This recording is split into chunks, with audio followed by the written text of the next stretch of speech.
All right, guys, welcome to the post-fight press conference for Knucklemania 4.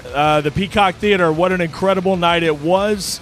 It has to be near sold-out crowd, as you can see, absolutely electric. Great fights, and you saw some of those big fights, some of those results, some of the stars that were in the house. That's what we expected, and I would say it exceeded our expectations. With that being said, we're going to be taking questions, but let's get things started here with the founder and the president, David Feldman.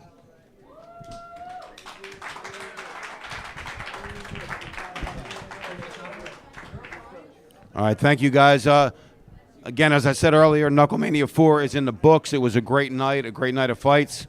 Some unfortunate injuries. Some very, very unbelievable finishes. Great crowd, enthusiastic, great announcements. Just an all-in-all great night to wrap up our debut here in the great state of California and Los Angeles. What a fucking night. We did a little bit over 7,100 in attendance. From what we're finding out now, our viewership numbers are the most views we've ever had on any fight ever in history for BKFC. So this was a really good night for us. We're over 12 million live viewers worldwide. So that was a phenomenal night for us. Fighter tonight is David Diaz versus Shane Jordan. I thought they all let it hang out, and it was just an unbelievable fight. We have about, I think I marked down 12 bonuses we're given tonight. I'm not going to announce every one of them, but I think we marked down an additional 12 bonuses because I told the guys in the locker room, it's our debut in California. You got to go out there and fight your asses off, and these guys went out there and they fought their asses off, and they're going to get paid for it. Knockout of the night is one of my favorite boxers of all time, Alfredo Angulo. I mean, this guy, first time there, Jeremiah Riggs swarmed him, grabbed him by the back of his hair, and was hitting him. And Alfredo Angulo came back with a devastating knockout, a viral knockout, and I'm happy for him. It was just a great night for us, man. I'm very, very happy about being here in Los Angeles, and obviously we had a major announcement tonight too. We accepted or entered into an agreement with a very large combat sports enthusiast, Conor McGregor. He's now an owner of BKFC with us, and we're going to take this motherfucking thing all the way to the top now.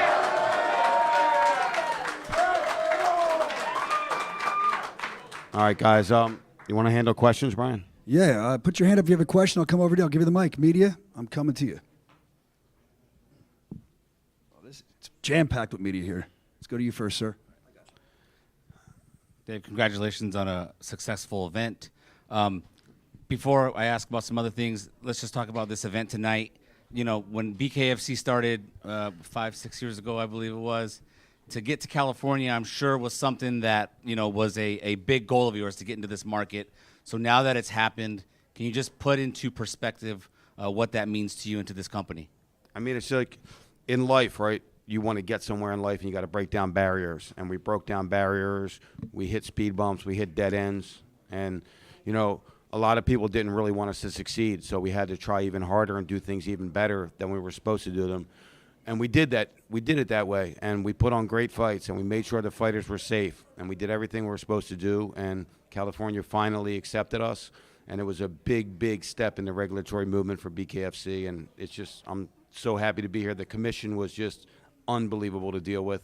Very, very happy to be here in California. Mike Perry has clearly established himself as your biggest face, you know, your biggest name, your biggest star. He's had quite the resurgence in his post-UFC career with you. Can you just talk about what it means to have him on your roster and what he's bringing in terms of attention and eyeballs? Yeah, man. I mean, look, when you enter into a partnership, it has to work for both sides, right? Mike Perry was at the end of his UFC run. He wasn't doing great in UFC. I saw that people liked him and they were talking about him, so we brought him over here and we gave an opportunity in bare knuckle. And he took advantage of it and made the most of it, and he's the king of violence. I mean, he is now the face of BKFC, absolutely, and probably one of the best pound-for-pound fighters in BKFC. The guy he's very confident, and when you're confident, it's really, really hard to stop you. You just go out there and do what you have to do, and you're not worried about what the other guy's going to do. And when you do that, you're a very, very dangerous person. And continuing with Perry here, afterwards he's going ballistic in the cage. He's yelling, screaming at the top of his lungs.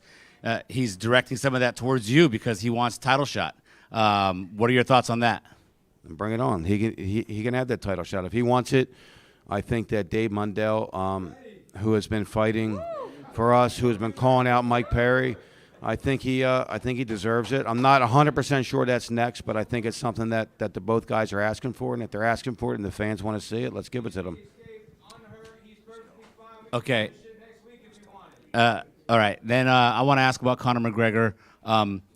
It's a very exciting time, obviously, for the company and partnering up with Conor McGregor. How exactly, or give an idea of what do you think will change now with him in the mix? How does this, how does it look moving forward with him now? I mean, you got the guy who has the most downloaded or most viewed movie in Amazon history, right? I mean, it wasn't because of his acting. Not that he was bad at acting, but it wasn't because of his acting. It was because it was Conor McGregor. It wasn't Jake Gyllenhaal that drove those views. It was Conor McGregor that drove those views. He's one of the most popular guys in the entire world. He's one of the most popular or influential combat sports fighters of all time, or personalities of all time. I mean, you tell me. You get a guy like that who anything he touches turns to gold. I want that Midas touch for us, so we brought it over. Go.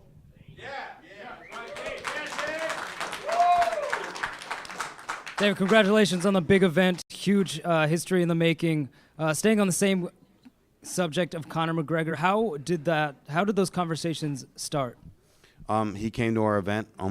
Actually, in 2 days, it'll be a year in Denver. He jumped in the ring. He called out Mike Perry, in fun. And one thing led to another. We partnered with his beer, Forged Irish Stout, and they became a sponsor of us.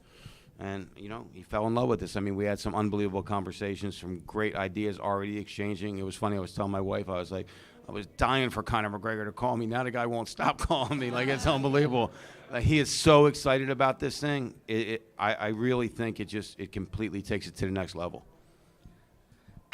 Do you think that with Conor being now a partial owner in the BKFC organization, do you think Dana White is punching air right now? Listen, Dana White has a juggernaut with the UFC. I mean, Conor McGregor certainly moves the needle for him, but, he's very, very successful without him. So I'm not that he's fighting for us, I'm saying, but as him promoting our product, who knows, right? I mean, you're probably a little mad. Your number one star is going to talk about a different company, so you're probably not very happy about it, but he's not worried about us. Not yet. Yeah. David, Thailand with the Weekly Bus. I just want to congratulate you for showing up in LA and performing the way you guys did. Your guys' production looked incredible, first and foremost. My question for you going into this is that you've had a lot of excitement throughout the night, and one of those excitement draws is that you had Taylor Holder and Bryce Hall exchange some words mid-show, and they did throw down. Do you have any details or any word on that? I mean, those things happen. I didn't know it was going to happen. Unfortunately, it trickled over into something else, and it's not the kind of thing that we really want to do here. But look, if those guys want to take the gloves off and bang it out, we're all for it. Yes, sir.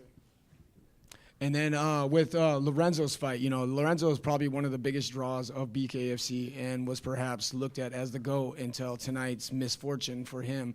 But going into this fight, we expected the really, really, really big war to go down. Can you explain what happened to the fans who doesn't quite understand, who didn't know or didn't see what happened, happened with Lorenzo Hunt? Absolutely. Look, Lorenzo always comes to fight, as he did. He came to fight. He got cracked, I think it was with an uppercut, and he got dropped. And when he got dropped, he hit his arm on the floor, and his elbow popped out. I mean, I saw the elbow. Actually, the bone of the elbow was out. So, I didn't question that at all. And, the guy always comes. He has heart, and he always comes to fight. And he came to fight tonight, an unfortunate, accident.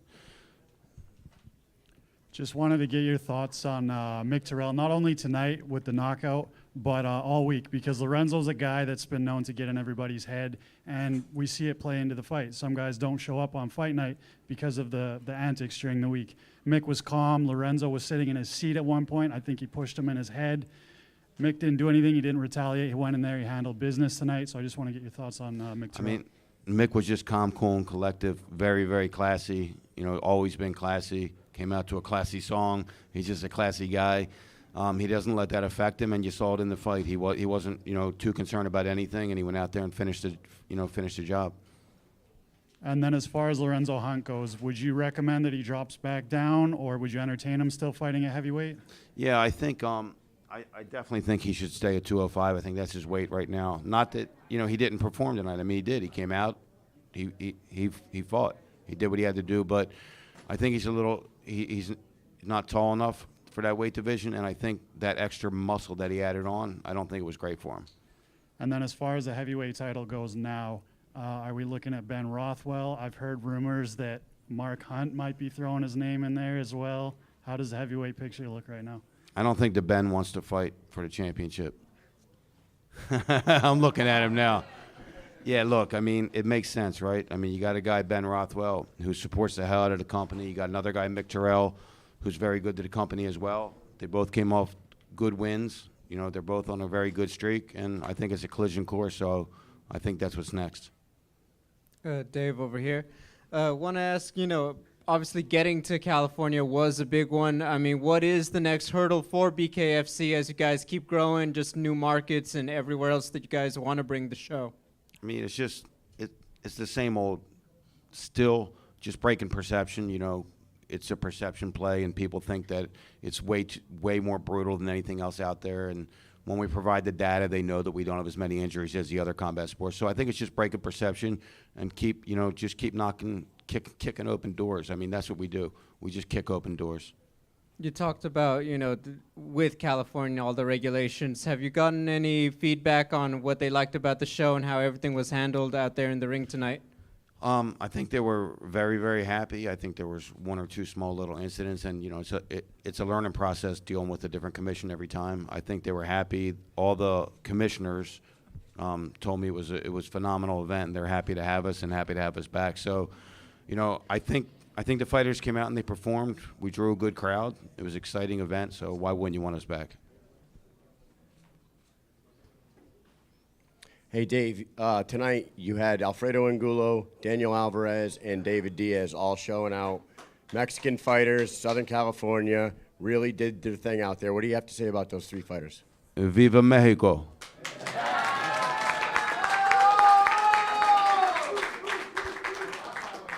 For David Diaz, it was a draw with Shane Jordan. Is that something that you guys would entertain a run back? Would love to run that one back. Look, I don't know if you guys missed the announcement, but we're launching in Mexico on May 25th on TV Azteca, the second largest TV company in Mexico.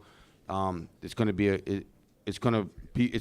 going to be an unbelievable partnership. They told me when I was down there for the press conference on Tuesday that they want to make this the biggest sport in all of Mexico. So we have a lot of power behind us. We're going to put on a hell of a show there in May. And look, man, Mexican fighters, they come to fight. Look what Alfredo Angulo did tonight. I mean, unbelievable.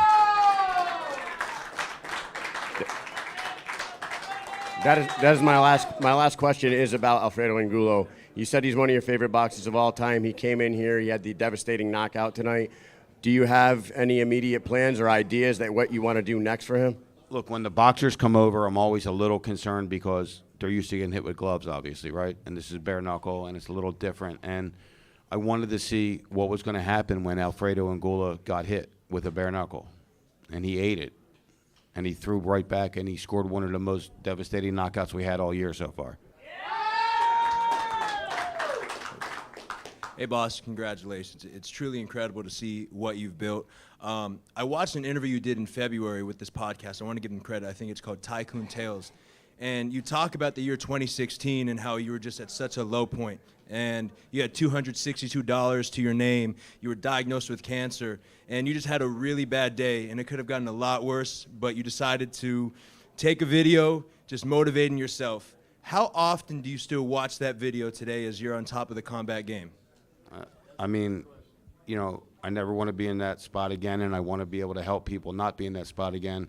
I watch it a lot. I mean, you know, it was a point in my life that I think, you know, when I was done with that video, I said, I'll never be in this fucking place again, and I'm going to the fucking top. And guess what? Motherfuckers, we're going to the fucking top. Let's go!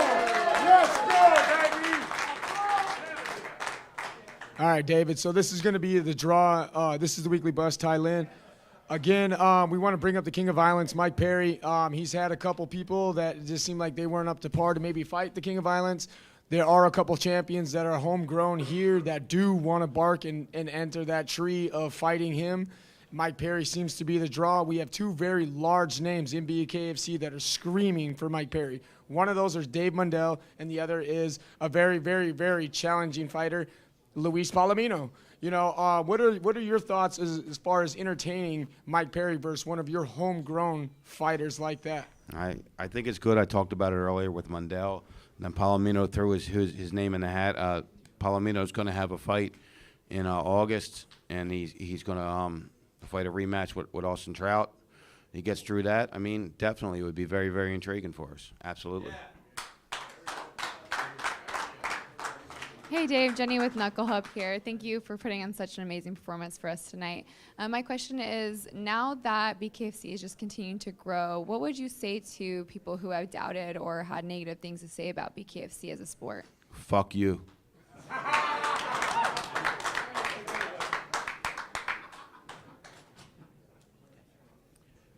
Congratulations again on tonight's accomplishment. The big question that comes up is, what about a return to Los Angeles, and what are you going to do to help follow up this great show tonight? So this was a very, very big week for us. Our parent company, Triller, has entered into a merger to become a public company, which means a lot of funding for us. So that was a huge, huge thing for us this week. And then we did this partnership with Conor McGregor. And then we put on one of our best shows we've ever put on. So this trifecta, I think, just moves us into an unbelievable position. Gets a lot of fighters that want to fight for us. I was sitting next to Nate Diaz tonight. He was watching the Perry fight with me, and he was like, this isn't what I thought. He was like, congratulations, it's unbelievable. And I'm like, Nate, let's go, baby, let's go. And he's got a fight ahead of him, but, you know, we'll see what happens. But look, more and more big names are coming here for a couple reasons. It's different. It's not as bad on the whole entire body, so they're concentrating on one craft. It's way more exciting than any fucking thing else out there. Way more exciting. And Hell yeah. And we treat the fighters like they're fucking family, and I think fighters need to be treated a little differently, and I think we do a great job of doing that. All right, Dave, I think we have time for one or two more. Levi from the Weekly Bust. So tonight, with being in Los Angeles, do you think that helps open the door to Las Vegas next?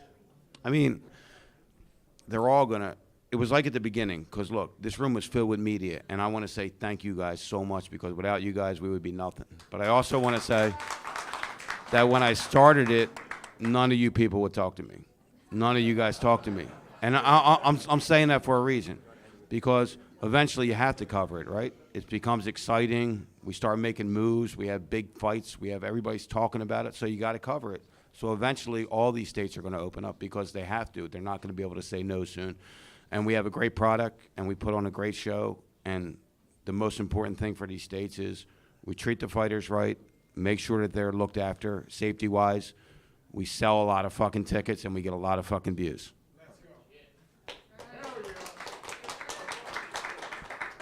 Fernando Pimentel, 210 Boxing TV. I wanted to know, you mentioned Austin Trout's about to have another rematch and a fight and everything. You love El Perro, Alfredo Angulo. Are there any other boxers that you are actually seeking to bring into BKFC, and at the same time, other former MMA fighters into BKFC as well? Yeah, man, I mean, there's a slew of them. We have a lot of them. We're in talks with some of the biggest names in boxing. We're in talks with some of the biggest names in MMA, and I think the events that happened this week for us put us in a great position to pull that off now. So I'm not going to mention the names, but I'm telling you, yes, like in the next 3 months, there's going to be a sign-in spree here. All right, last one for David Feldman. Two-part question. Dave, yeah, just to follow up on my previous question, in that same interview, you also talked about how you never forget where you came from. How often do you reflect on the journey? How would you describe the journey? And with all that being said, how vindicated do you feel after all you've been through, seeing what you've built in this juggernaut?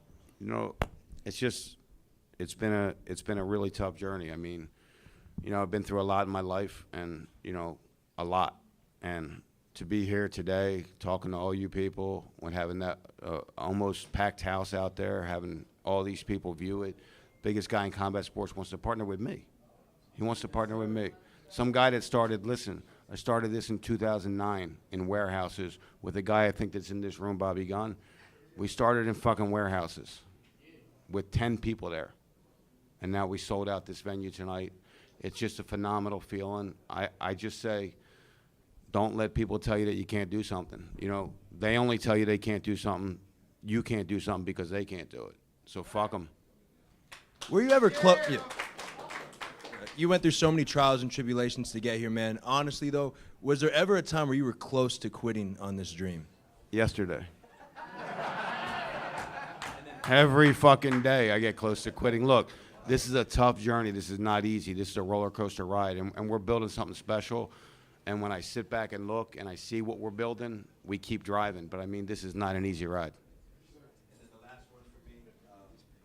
Last one for me, boss. I came up from San Diego today. They love combat sports down there. They had Bellator 300 down there, one of the jiu-jitsu hubs of the world. Now that you're sanctioned in the state of California, when can you come to my hometown of San Diego, man? We'll see. Look, we have actually an event. I can officially announce it now. We have an event July 12th at Pechanga Casino. Yeah, we're going to be there, and then we're going to go up to, in the fall, we're going to go up to Sacramento. Dave, I don't know if you heard that off mic. Someone's yelling, "You're the man. Long live Dave Feldman." They're yelling. They're having a great time out here talking to you. But David Feldman, give it up for him. Thank you, guys. Appreciate you guys. Bare Knuckle Fighting Championship. Very successful night for David Feldman and Bare Knuckle Fighting Championship. The next guy up I want to bring out, he was knockout of the night. You heard Dave saying what a big fan he is. I want to bring up El Perro. That's right. Alfredo Angulo, come on up. He's on the way up, making his way up. He looks like he's talking to Dave now off camera. Here he comes. Alfredo Angulo, knockout of the night. Put your hand up, and I'll come to you with questions. Alfredo Angulo and David Feldman exchanging words. And here comes the knockout of the night. And what a knockout it was. Alfredo Angulo. Give it up for El Perro. Alfredo doesn't speak English very well, but he just said bonus. Everything I say with money, the same money, I speak.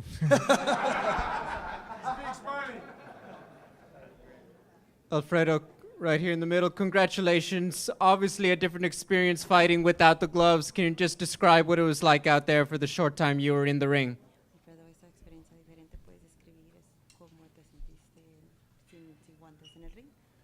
Pues me sentí muy bien arriba del ring, sinceramente sin guantes. Lo único que no me gustó es de, pues, que me jalaron el pelo como si fuera una niña, pero I felt great. The only thing I didn't like that they pulled my hair like I was a little girl.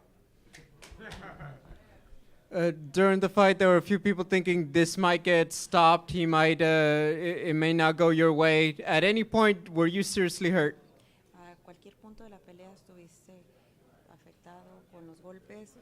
Potencialmente pensaban que la podrían parar. no, sinceramente, como ya conocen al perro, el perro tiene quijada para aguantar, gracias a Dios.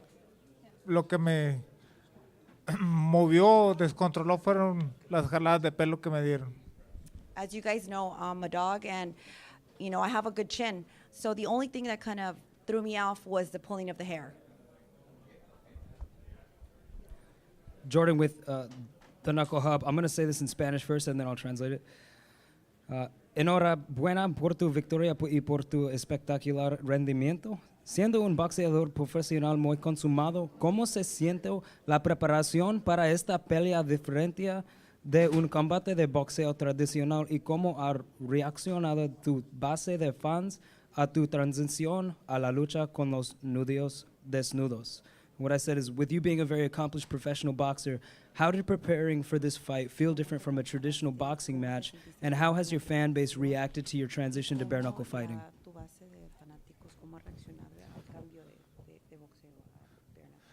Pues sinceramente fue un poquito difícil porque tuvimos que ajustar algunas cosas, tuvimos que volver un poquito al amateur porque en el amateur se pelean 2 minutos nada más, en el profesional 3, y casi muy poquitas cosas tuvimos que cambiar, pero yo creo que los fanáticos esta noche dieron el resultado de que el perro está de regreso y yo creo que ustedes pudieron ver la gente cómo reaccionó. We had some quite adjustments through camp. It was a little tough, but definitely took me to the amateur days where there were 2-minute rounds, and I think the fans, loved it. I think it was a great outcome. Fernando Pimentel, once again, 210 Boxing TV. Considering that you're talking about your hair and it getting pulled, are you thinking maybe the next time you come out you're going to have a haircut? Pues, maybe. Yo creo que se lo voy a cortar, pero no me vaya a pasar lo que le pasó a Sansón. Yeah, maybe. I will definitely consider that, but maybe cutting the hair will be like the story of Sanson. And finally, it's your first BKFC event, and you earned a bonus for Knockout of the Night. Talk about the preparation for this. I know, as they stated, you're a boxing man. You have so many boxing fans, and they came and supported you. Just talk about the transition from it. La transición del cambio del boxeo a BKB.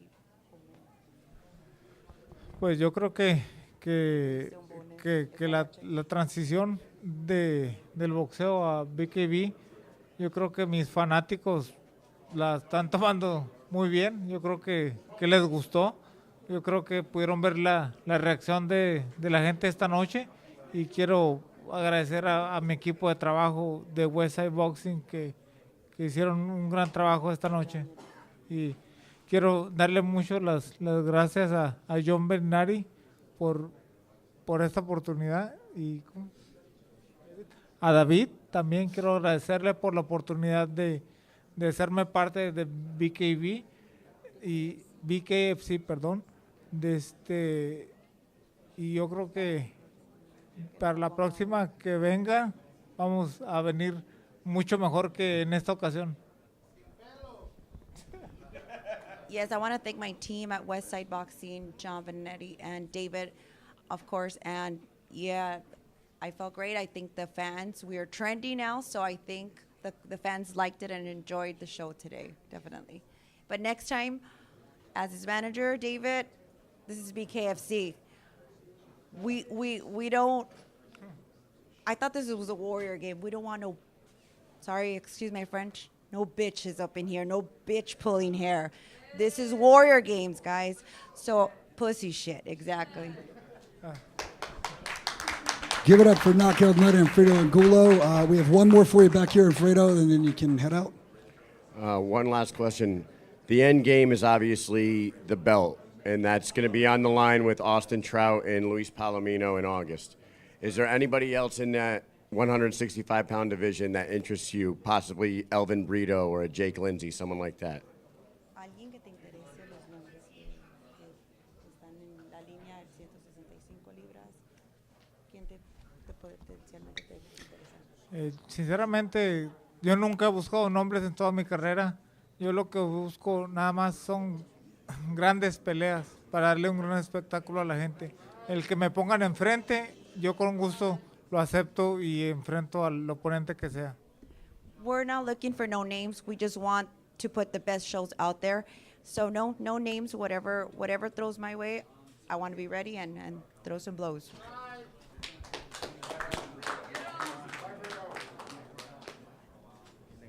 All right, give it up for Alfredo Angulo. Thank you very much. Knockout of the Thank you, night. guys. Thank you. Thank you, Alfredo. And I speak in English thank you so much, all the friends. I really appreciate all the support all the time and all my career. Thank you so much. There he goes, El Perro. Thank you for that. Next up, I want to bring up the reigning heavyweight champion of the world, Mick Terrill, a title defense night against Lorenzo the Juggernaut Hunt. Let's bring him up, the world heavyweight champion, Mick Terrill. If you have a question for our world heavyweight champion, raise your hand. I'll come right to you. Hey, Mick, Big Face, Knuckletown official. Man, first of all, congratulations on a crazy win there. I do have something to say. I mean, I want to ask you, now the Juggernaut's known, as we talked about earlier, about the mental games he likes to play before the fights. A lot was said before this fight, back and forth. Do you have anything you'd like to say to Juggernaut now that you've won the fight? Well, the problem with the Juggernaut is the Juggernaut likes to try and press people's buttons. And I just says, I'm quite a calm person, and anyways, I've just done nothing. But I think the one that hurt the most was when he tried to call us a white supremacist. I just thought that was a shitbag trick, you know. And then when he tried to sit in my seat and he says he's not getting up, guess what? He hasn't getting up, he went down. One more follow-up question, champ, absolutely. What do you think about a possible matchup with Big Ben Rothwell next? If Big Ben Rothwell's the next match, that's the next match. It doesn't bother me who it is. I'll just turn up. Ben Rothwell needs to cut down to 265 though. Oosh.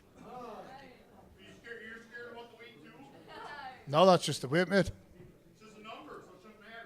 Let's stop being chunky.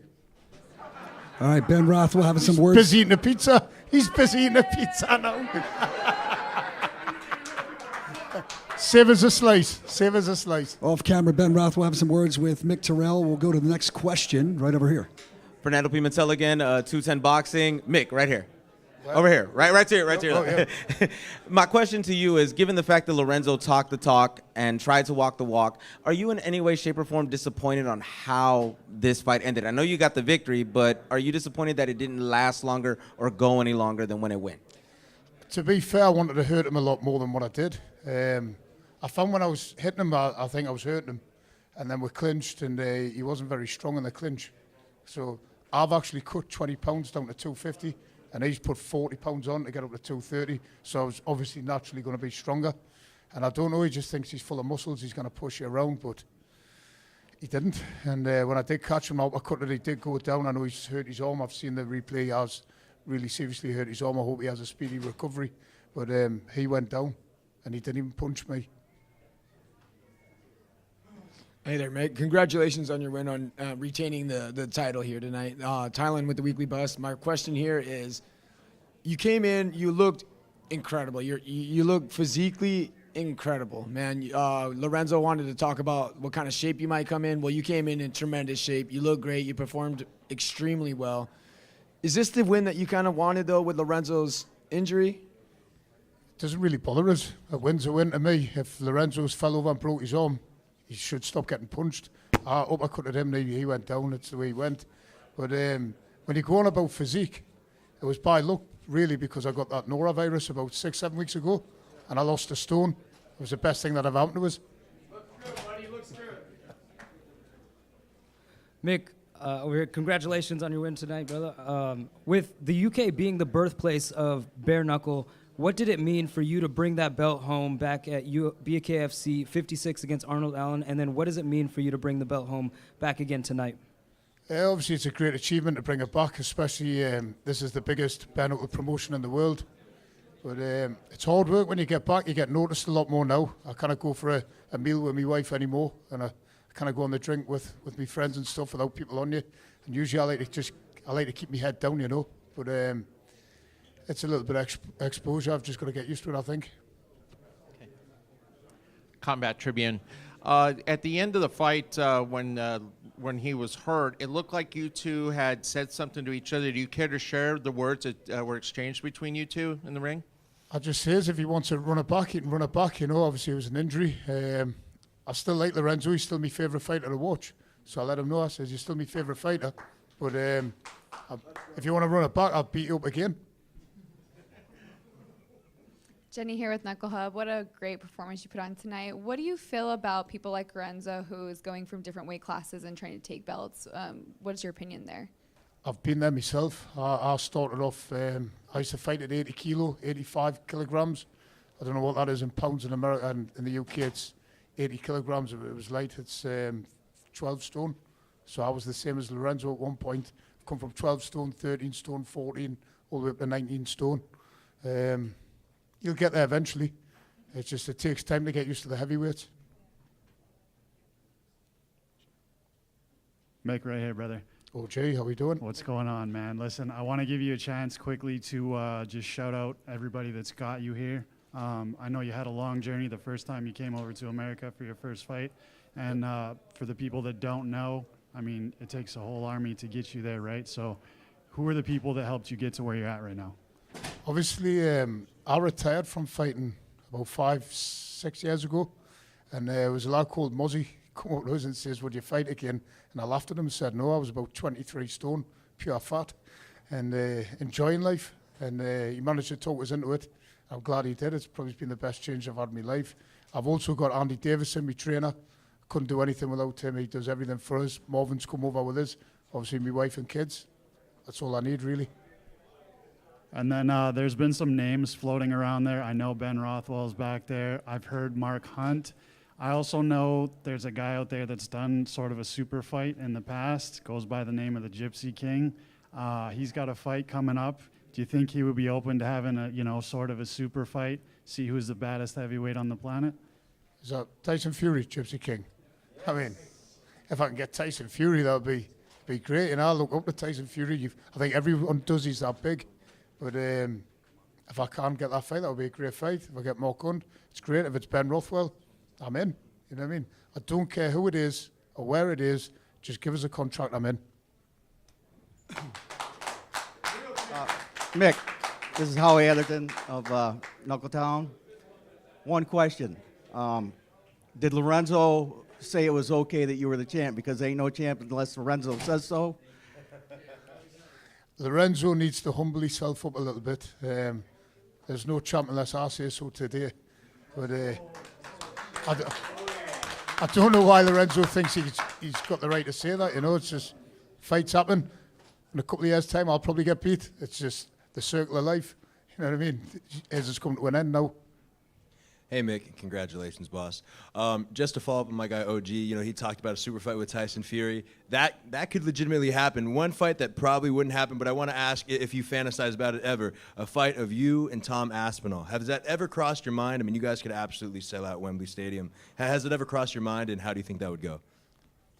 I don't know. I don't know much about Tom Aspinall. I'm not an MMA follower.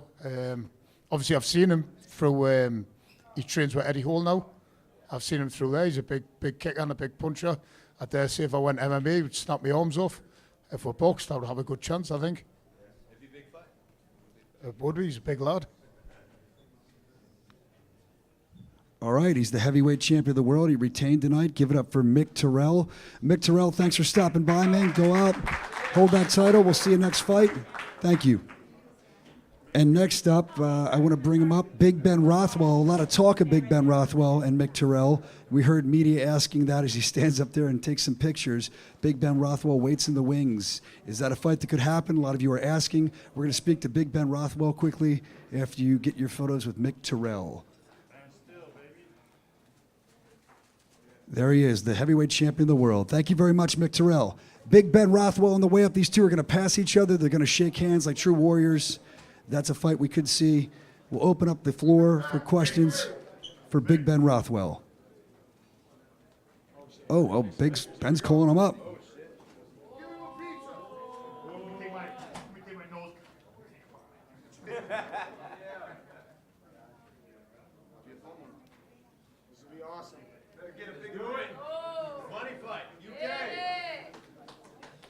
As you can hear, the crowd very excited about the potential of this world heavyweight title fight. The media all came out of their chairs. They're all repositioning now to get that photo. We're going to go to the first question. Put your hand up, and I'll come right over to you for Big Ben Rothwell. Who's got one for Big Ben Rothwell? Right here. Let's try this again. Thailand with the weekly bus. Ben, wow, man, you have shown your loyalty to BKFC, right? And you have come out and you've done it once again. This time, you did it on your own terms. I feel like you came back. Can you give us an explanation of what happened on the first the meetup you guys were supposed to have in Salt Lake? beating a dead horse here. I got sick, and Todd questioned it. He made a lot of remarks about Thanksgiving dinner, taking me out, and questioned if I was ducking him, things of this nature. It's like, I've been doing this for 20-some years. I'm a professional. I kind of laughed at him, and he told me behind closed doors, he's like, well, I got to promote the fight. But I'm like, I still sensed that he really thought that. So when this fight got rebooked, well, I really picked it up because I wanted to come in and I really had something to prove to him. And it was funny because on Thursday he made a social media post talking about, yeah, let's see if this guy even makes weight. I'm going to get paid more money. And I was like, motherfucker. And, well, I showed up at 275 on Friday. And it was funny is because not all the guys were there at noon on the dot to weigh in. I was, and Todd was. And Todd was there to watch me weigh in. And so I was like, right then and there, I knew I was in his head. And when he seen the scale and he seen me flex at 275, I seen that I was definitely in his head quite a bit. So that's part of the game. It's a mental game that you got to be tough and you got to not care about such nonsense. That also made me, I didn't want to go at Lorenzo Hunt, but he was all complaining about B side, A side. And I'm like, I wanted to grab the mic and said, I don't give a fuck what side of the table. Put me under the table. Put me back there. I don't care. I am what I am. Made up number, A side, B side. Like, that's the kind of shit that you got to get out of your head. And this is like, and unfortunately, yeah, it didn't go his way, right? So I think all these kind of things like add up. And that's why a lot of times I'm not the vocal type before a fight because I am so focused. And I think I heard from a lot of people that could see how focused I was for this fight. That's why I was so disappointed because I had a lot to show and I didn't get to show it. That's how I feel. So the fans have been absolutely amazing to me. California has been so cool to me, congratulating me, telling me what a great fight it was. So that just further puts me over the edge of how much I love the fans and why I'm doing this though. Like, I'm upset because it's like, yeah, I got paid. I don't care. Like, I wanted to put on a great performance. This is a historic moment for the BKFC, for David Feldman, the BKFC staff. They've done an absolutely amazing job just in the bit of time I've been with them. I'm blown away by how much work and they've done to this. And I'm proud to be sitting here and being a part of this. Ben, you and Mick were both in there for a short period of time tonight. You both got the wins. You both had your face-off up there. Could we see a quick turnaround, book this thing as soon as possible and get it done? You know, him and I both say yes. So it's the powers that be. You know, it's not him and I are in. We're in it. I'll fight him right now. Like, he's lucky I'm being nice right now. So I'm in. It's just we got to make it happen. We need these awesome fans to really put some pressure on the BKFC, and I think they'll make it happen. And it's gonna be a great fight. I can tell. I just real quick, when I watched Mick beat Arnold Adams, I was kind of watching the fight, and I was, you know, not so respectful. I was like, man, I'm really gonna walk through this guy quick. And being around him this week and watching his performance with Lorenzo, he's improved already some more, and I'm bringing it. Like, all that really happened tonight is I'm turning it up, and I'm going to bring the best version I've ever brought into the combat sport. Hey, Ben, I think we have one more for you over here. Hey, Ben, congrats on the win, my man. You've been beloved no matter where you go. You know, been in the game for 2 decades now, and you're a bona fide company man for BKFC. I want to ask, from a company perspective, what would you say is the biggest difference of fighting for BKFC and fighting for the UFC?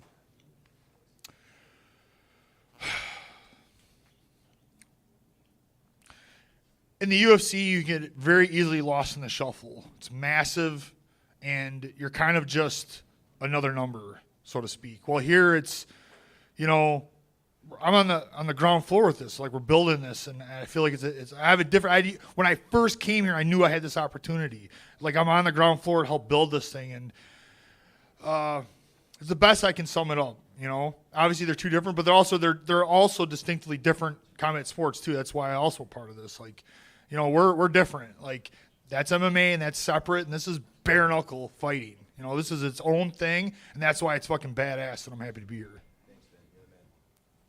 All right, ladies and gentlemen, Big Ben Rothwell, a fan favorite here in Bare Knuckle Fighting Championship. Thank you. Thank you, Big Ben. All right, next up, I want to bring up real quick before we get to the main event. She had a showing tonight, and I didn't realize she was here. They just told me. The rugged beauty, Crystal Pittman. We're going to bring her up really quick. Great showing tonight, another great one. The rugged beauty making her way up, Crystal Pittman. We'll have some questions for her in a moment. They told me she was here. I don't see her, so if she doesn't make her way up here in a minute, we're just going to move on. All right, no Crystal Pittman. Let's move on to the main event of the evening. Oh, never mind. Here she comes. Is she coming? Who's pointing at her? No. Let's bring up to the Thiago Alves. Let's bring him up. The Pitbull. Always good to talk to the Pitbull. Thank you for being so patient. A gentleman in the sport. Love Thiago Alves.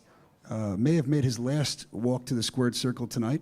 We're going to find out about that in a second as he makes his way up to the front. Ladies and gentlemen, he's sharing some words. You can't see it off screen right now with Platinum Mike Perry, his opponent tonight, and possibly his last fight ever, Thiago Pitbull Alves. Taking some pictures. The media's all standing up as Thiago makes his way up to the front. All right, Thiago Pitbull Alves, here he comes up to the front. Anyone have a question? You raise your hand, I'll come right over to you for Thiago, who it was great to see him back in there again tonight. All right.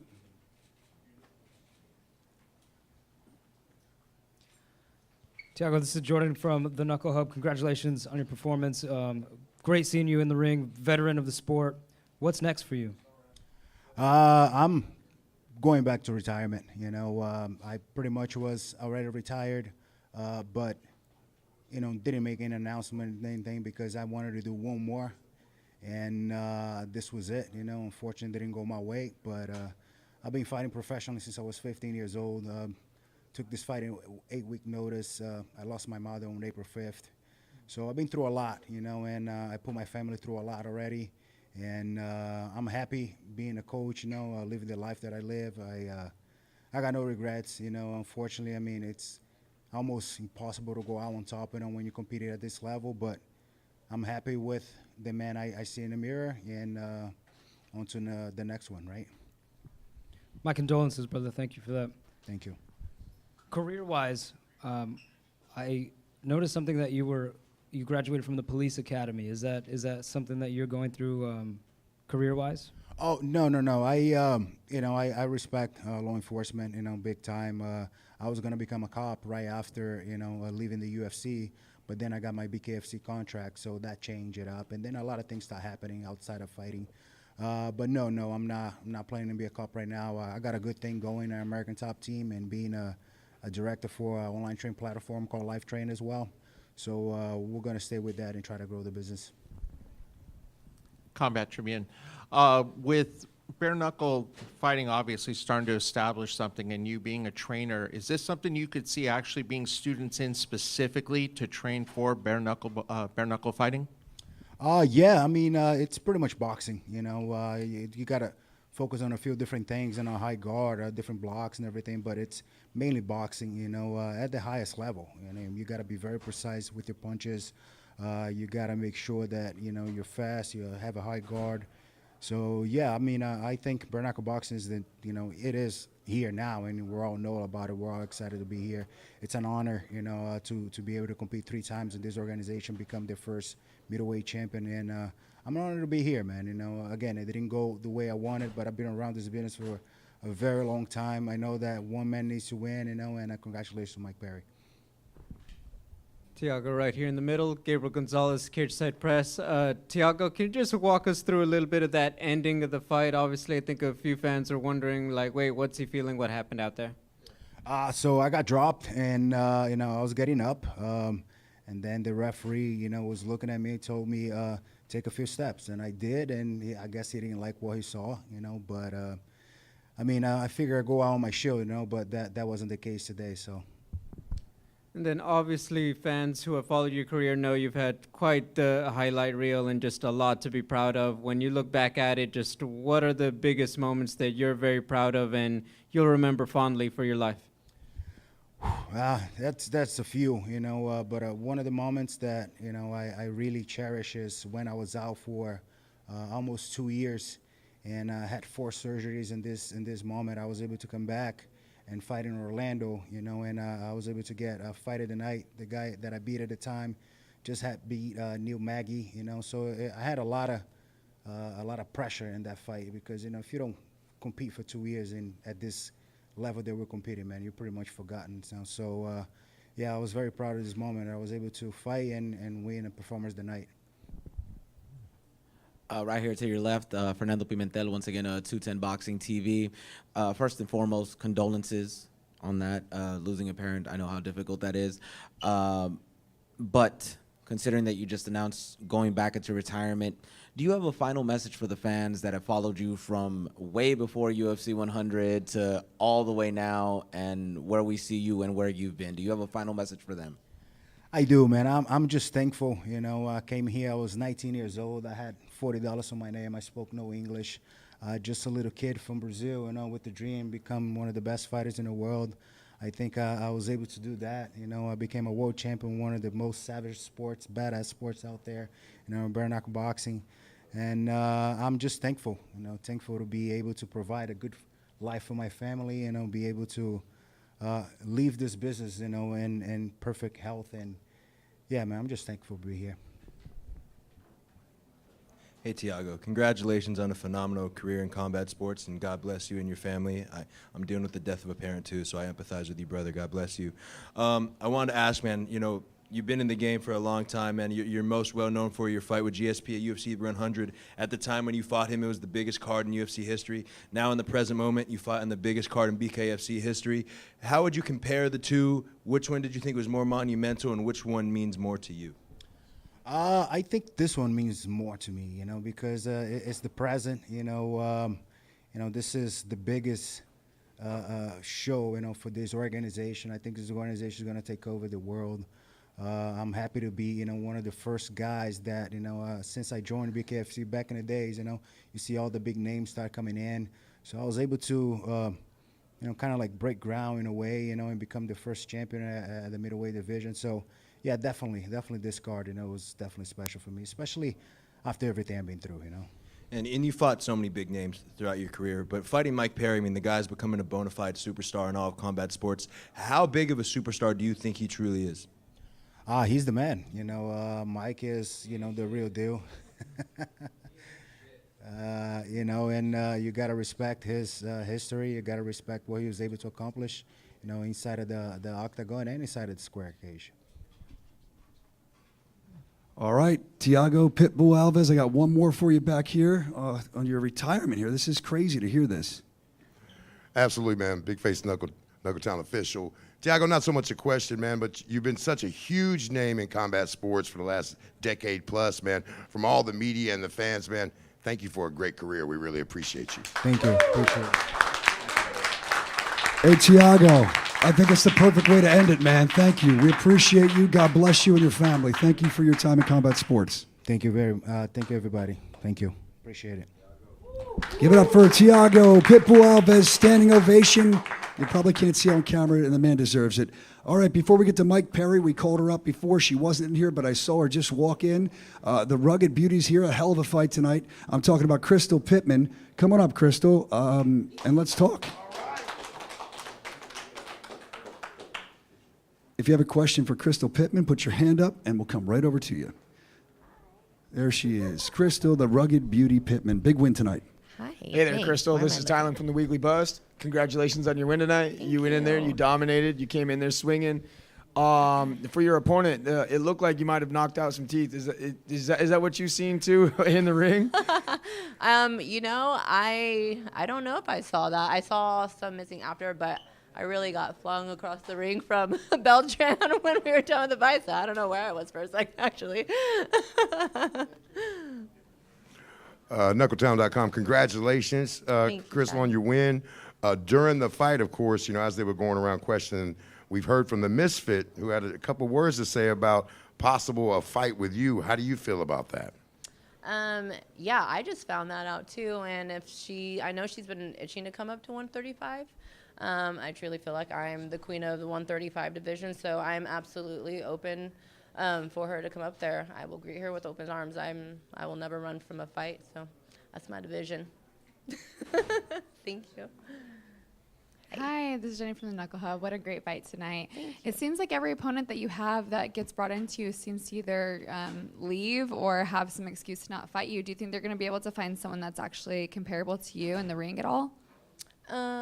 Comparable to, I just feel like the women's division is constantly growing. All of the women have great talent and stuff. So, I mean, bare knuckle is a very, very different. You either have the grit or you don't, and you can't last. So maybe they might try it out. But as far as comparable, like I said, I feel like I'm the 135 queen right now. So I guess we're just gonna have to see. Congratulations on your win, Crystal. Jordan from the Knuckle Hub. You are known as the voice for the voiceless. Can you talk about that? Yes, I'm. When I first got into this, I knew that I wanted to be a voice for the voiceless, and what that means is anybody who has survived from abuse or domestic abuse, and that includes actually abused animals too. Me and my boyfriend work on foundations and stuff, so it's one of those where I wanted to do this for them and not for me, to show them that they can still shine after surviving something really traumatic in their life. Looks like we have a couple more over here for you, Crystal. Crystal, I just want to ask, I know that there was an opponent shift right here in the middle. Just can you talk a little bit about having to make that adjustment before the fight to fight in Sydney? As far as like just taking on a maybe strategy? Yeah, you know, it helps because she has had fights with BKFC before. It's a new phase, but the mission is the same. So we just keep the game plan. We do exactly what we're supposed to. Well, me. If I don't, my coaches will beat my ass. No, but I just keep to the plan, so it doesn't change too much. It's just new phase, same mission. Hey there, Crystal. Weekly Hi. Bust again. We've seen some other fighters that are in your division here in the stadium, one of them being Jessica Borga, the other being, Faria's talking about moving up. Who do you see yourself lining up against more likely then? Because Jessica is here to make attention, and she was here to watch your fight. What do you think of Jessica and you meeting up? She's my teammate. We're shift girls, and you don't fuck with shift girls. That's my teammate, so we won't be fighting up. But there's, she's ready to take on anybody for the 145 division, and same goes for me. We got some girls that want to fight me too at 135. Hey there, Crystal. Congratulations on the victory. Thank you. Great counter hook to end it. My question to you is this. The president, Mr. David Feldman, straight said that he is looking for other fighters to come into BKFC. What would be a dream bout for you at 135, given the fact that you are the queen of that division? A dream bout as far as somebody new coming in? I mean, I really have been just focusing on growing as a fighter. And I'm so open to, and my dream fight would really be anybody who wants to challenge me for that position. I'm not giving it up, it's mine. So my dream bout really is anybody right now. We slim pickings, but I'm ready, and I'm ready, and I'm eager, and I'm constantly growing. So I'm excited for it. And I think that's why the fans love watching you so much, because they know you're ready, you're willing, you're ready to go anytime they ask you to. Crystal, the rugged beauty, Pittman, great fight tonight. Thank you for joining us. I appreciate you guys. Thank you so much. All right, last but certainly not least, they're calling him the face of bare knuckle. That's what we say. They're saying that, well, we know he won it. He's the king of violence. It's all there for you. And now, Platinum Mike Perry, here he comes. Platinum Mike Perry, available for your questions. Hey, thank you. Thank you so much. Thank you, everybody, for being here. Thank you, everybody who came out. Thank you, everybody who supports me and us fighters, to everything that we do and go through. It's amazing. It's nothing like it. Unless we were having like shootouts as a sport. Like shootout with pistols and shit. That would be the only step up from this. And I don't want it, so people know, like, please don't shoot at me, bro. Hey, Mike, you were saying a lot of things in the ring after the fight. You are the king of violence, and you seem comfortable at 185. There's a guy at 175 that wants to fight you, but there's also a guy who's in the same gym as him that's fighting for the 185-pound title on June 21st. If Jared Warren happens to win the 185-pound title, does that fight interest you?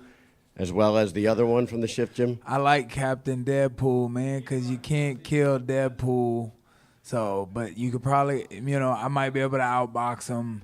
Look at my biggest cheerleader fan back there. He tried to make a titanium belt or whatever he made.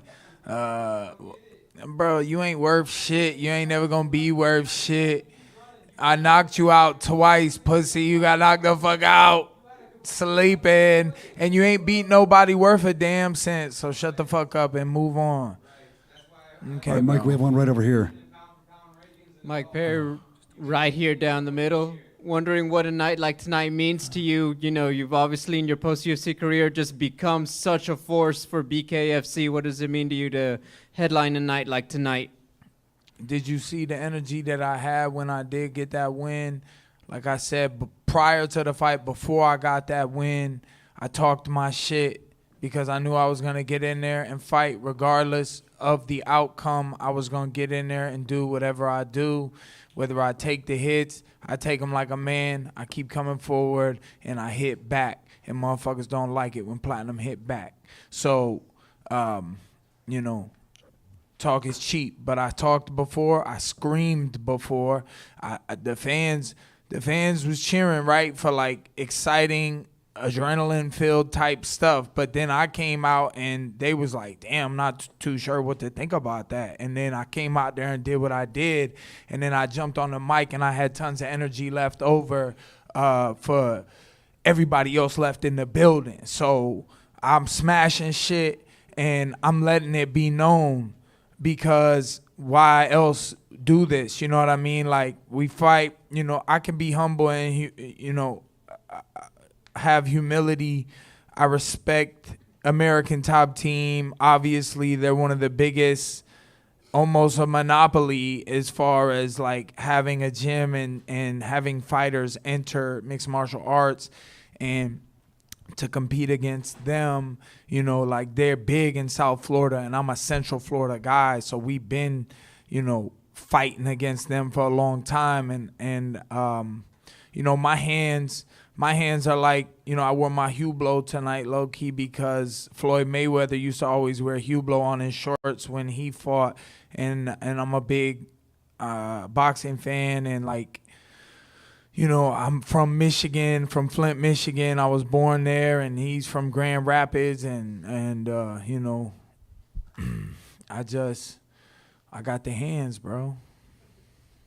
Mike, we know you're always down to have the smoke with anybody. Clearly, some of the boys here are also ready to dance too. You even mentioned Darren Till. Is that a fight that's just, you just need that one? Like, what would Mike Perry want if he could pick that opponent and it would materialize for him next? No, I think that fight is something that a lot of people have wanted for a long time, including me and him. And he's talking big shit. He's talking his shit, but he ain't doing nothing. I'm talking shit and I'm out here doing it. So, get your ass. He say he in the gym or whatever, he working, and he with, Hamzat's undefeated, and but he over there in the MMA world, chasing that gold. And, I'm better than gold. I am the gold over here. I'm above it. I'm platinum. Mike Perry. What's up? How big of a Brinks truck is Dave Feldman going to need for the next fight?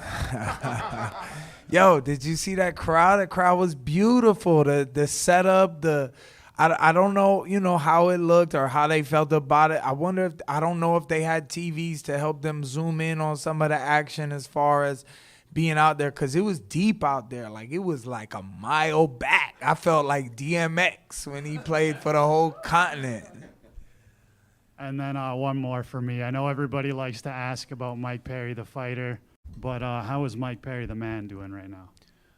Oh, man. I mean, as a fighter, I had a lot on the line. And it's like today, you go through a roller coaster of emotions when you're sitting in your room and you're like, fuck, I'm just hurry up and wait, And then I go downstairs and like, in a couple of things, like I was trying to get tickets into people's hands today, and that was kind of frustrating. And like I was, I'm an angry guy sometimes, and I like to use it to my advantage. And sometimes when I'm in the ring, like before, I was like, and I didn't know if that was a show or if that's who I am, but like I can control those switches and I can turn them on and off. And today when I went down to the lobby and I realized, all these people were here supporting us fighters and this event, and they wanted a good show and entertainment, and, the nerves that I felt, I just started smiling and like being nice, because these people spend their hard-earned money and they come out here and they want to be entertained. And,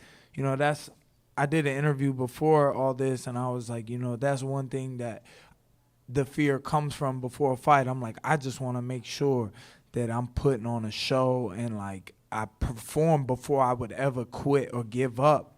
And sometimes beforehand, you're like, shit, man, all I want to do is trip and fall and have to be taken to the hospital so that I don't have to get in the ring. But like, I love that feeling, because I fight it every time and I get in there, and I never not get in there. I always get in there and I always do my thing. Hey there, Mike. Congratulations on tonight. You are truly the face of bare knuckle. There's nobody to debate it no more. You've proved all the naysayers wrong. Congratulations to you, man. Platinum, you are extremely platinum. Thank you. My question here, though, is as far as Mike Perry goes and, the star power that you bring, what are your thoughts and what is your message to Conor McGregor coming in as an owner? Shit, thank you, man. I know you see it. We all love Conor McGregor's fights. We all love. I mean, he's the biggest combat sports star in history, probably. Besides, we all still love Mike Tyson. He's still about to do something big on this Netflix thing. But Conor McGregor, nobody moved that needle like him. And the Irish fans, like the Irish fan base is like the #1 combat sports fan base, because they travel across the world to come and see Conor McGregor all the time. So, he's just done remarkable things.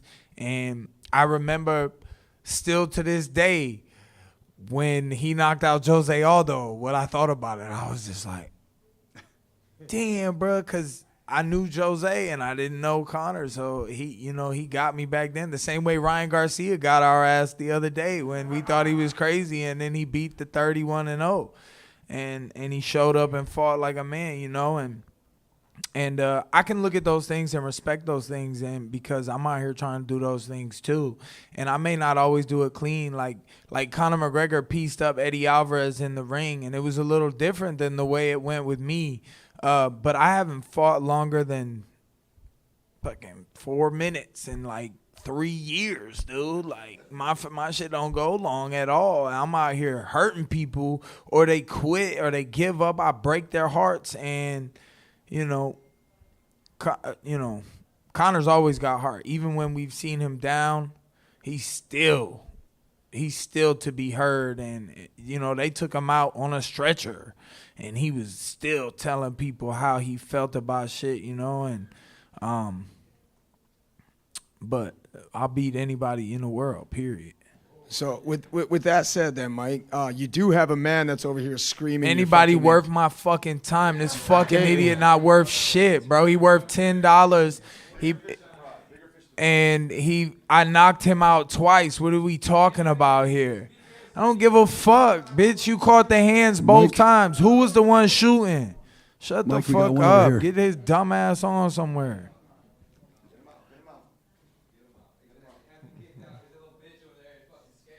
Yeah, bitch, pussy. Okay, a little change in the mood here. He got his moment. He got to talk, but he ain't have shit to say. Mike, we got one right over here, bud. Right over here. Over here. Mike, over here. Hey, Mike. What's up, bro? Hey, congratulations on tonight's win. Since you were feeling in a nice mood when I formulated the question before that, I'll still take the risk of asking this. In light of Thiago's announcement of his retirement, do you have any words for him or reflections on that, knowing that you're his last match and such? Oh, Thiago. Sorry. It sounded like Diego, but it was Thiago, so it was still kind of Thiago. Look. I'm grateful for the opportunity that I had tonight to face him, the pit bull. There was a time, if you look on YouTube, there's a fight that I had where they called me, it was Mike Pitbull Perry. And, you know, that was only that one time. And, of course, I respect Thiago. You know, I mean, he was a champion here, so it was an honor to fight against him. And I tried to let him know I was coming for him. You know, I tried to cuss in his face and you know, get the annex going before the fight. And I wasn't sure. I thought he was focused and was ready. I mean, he split me good, right? But I'm just platinum, and it is quite the conductor of energy. So. All right, Mike Perry, another one over here. Respect to Thiago. Thank you, sir. What's up, Platinum? JD11 Network here. I wanted to ask, man, first of all, I got to say congratulations on your meteoric rise. It has been so fucking dope to see. But I got to ask, man, you know, when you reflect back in 2021, when you cut ties with the UFC, where was your head at? Could you have possibly imagined even the slightest bit of you becoming now one of the biggest draws in combat sports? Yeah, man. I always believed that I was going to fight people for, you know, just entertaining performances, and because I had something that no other fighters have. Like, there are fighters that are really smart and articulated, and like they put their game plans together really well. And like I grew up in the hardest place of the sport. Like, I grew up in the UFC. I was one of the guys who got in young. Like, when I first got to the UFC, I fought 3 times in 4 months as soon as I got there. And I had banger fights. And then people, you know, then I realized people had game plans and shit. I just fought people. So it's kind of natural for me. And throwing the hands is definitely all I've ever tried to do. I've always been this brawler. And I'm trying to be prettier at it. I'm trying to be better at it, be a better boxer at it at all times. I'm still learning at this age and still learning. I'm dangerous. Yeah. And with your meteoric rise, it doesn't really matter what city you fight in, you're going to be able to sell tickets. Now that you are sanctioned in California, man, I got to ask, being from San Diego, it would be such a fucking honor to see you fight there. Would you be down to fight in San Diego now that you guys are sanctioned in California? Yeah, man, I had a good time working with the California Commission. I was very happy to get a victory here tonight. The crowd looked amazing. It was very beautiful. And I could only hope to have a bigger, more beautiful setup next time and put on a better show for the people from all over the nation. I know people came out from all over, East Coast to West Coast. Man, I'm United States all day. United States against everybody, bro. So I'm U.S. all day. So we could go anywhere too, because as a real fighter, I love traveling overseas and beating up guys in their own hometown and being like, USA in this bitch. Mike, right here to your left. Fernando Pimentel, 210 Boxing TV. You mentioned Floyd Mayweather, Mike Tyson, Conor McGregor, all faces of their sports. Gentleman over there literally called you the face of BKFC. What do you need to do to continue to keep that up, for you to continue to be the face of this promotion and lift this up to where it needs to be lifted? Relentless warrior, bro. Never give up, never quit, keep going. Listen to, the hate's gonna come, people are gonna hate, people are gonna try to want to get in, but like, they gotta earn their spot. And I've been earning my spot, and I continue to earn my spot. And the more pressure on my shoulders, the more I feel I have to earn. And I proved tonight that I can have it all on the line, and I can perform. And like, it's not even fair. Like, it's not even fair. Like, I didn't even give you guys a show. You guys need to bring me back next week so I can fucking give you a show. But who am I going to fight? Who's going to fight me that you guys want to see? I need a big, I'm kind of clearing it out here. There's only who's a big star that got the hands and can take it like me. There's not one. Platinum's one of a kind, man. Well, Mike, we're all excited to see what's going to be next for you. The face of bare knuckle, the king of violence, the platinum one himself. Give it up for Mike Perry. Another great fight tonight. Mike, thank you for taking the time. Thank with you, us. everybody.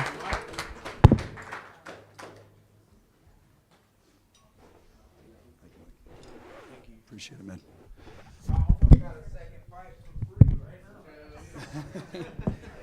All right.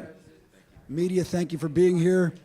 Appreciate everybody. What a night it was. The biggest event of the year, Knucklemania 4, our debut in LA. The fans loved it. We were nonstop thanking us for coming. It was a pleasure to be here tonight. We will see you at our next fight, which is coming up, and that's going to be in Mohegan Sun in Connecticut. You can get your tickets at bkfc.com. Check out all the events. They're all up there, and you can follow us on our social media at Bare Knuckle FC. Until next time, I'm Brian Sosha. Have a great night.